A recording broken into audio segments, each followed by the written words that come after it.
Sawa, tuko Julius Nyerere International Airport, ikiwa ni siku ambayo tunaondoka timu ya kutoka Magnet Academy kuelekea nchini Portugal, lakini pia na kuelekea Sweden. Tunaenda katika mashindano ya IBA Cup ambayo yanafanyika katika jiji la Lisbon, ambapo tunaenda na timu 4, timu ya chini ya miaka 10, chini ya miaka 11, chini ya miaka 12 na chini ya miaka 15 na chini ya miaka 18.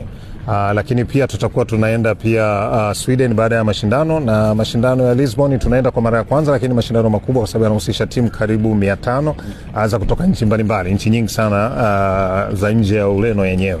Lakini pia mashindano ya Gothia Cup ambayo tutaenda Sweden yanahusisha timu ya zaidi ya 1900. Kwa ni mashindano makubwa, na kama tulivyosema, tukiwaona vijana jinsi walivyokuwa wako tayari kwa ajili ya kwenda kuwakilisha nchi vizuri na kwenda kuwakilisha academy vizuri. Kwa hiyo tunategemea tutaenda kufanya vizuri na tutaleta sifa nzuri kwa nchi. Umedeclare kwamba mnakwenda kuwakilisha nchi. Kuna pressure yoyote kuwakilisha nchi katika upande huo na namna mnajiandaa? Siku zote unapoenda kwenye sehemu na ukiwa unajua kwamba wewe unabeba bendera ya nchi, pressure inakuwepo, lakini huwa tunasema pia mpira ni mchezo wa furaha. Kwa hiyo vijana wataenda kuenjoy, lakini wakati huo kwenda kufanya kazi. Kwa nategemea tutakuja tukiwa na matokeo mazuri sana. Kwa majina naitwa Mwalimu Chalamila, under 13 Magnet Elite. Sisi ni Magnet Elite, tuna safari, tuna mashindano ambayo yanafanyika Ureno katika jiji la Lisbon. So tunasafiri leo kuelekea huko kwa ajili ya mashindano. Natumai tutafanya vizuri kwa sababu tumejiandaa vizuri. Inshallah kwa uwezo wa Mwenyezi Mungu mambo yatakuwa sawa. Vijana mnaandaje vijana?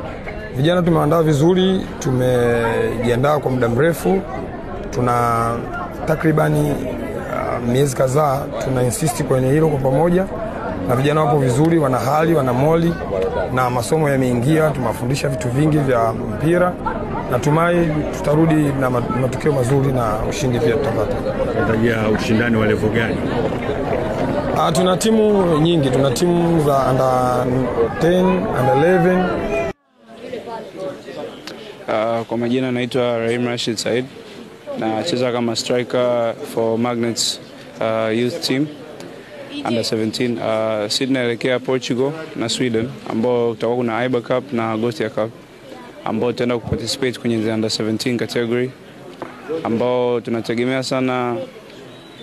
Of course itakuwa ni tough, maana tunakutana na watu wa timu tofauti, nchi tofauti, ambazo huwa mazoezi yao wengine ambao ni ya kila siku, wamefanya ya kila siku, ila natumaini kwa timu yetu na help ya kocha wetu na also as players tunaweza tukafanikiwa vizuri, na wenda Mungu akipenda tukashinda competition.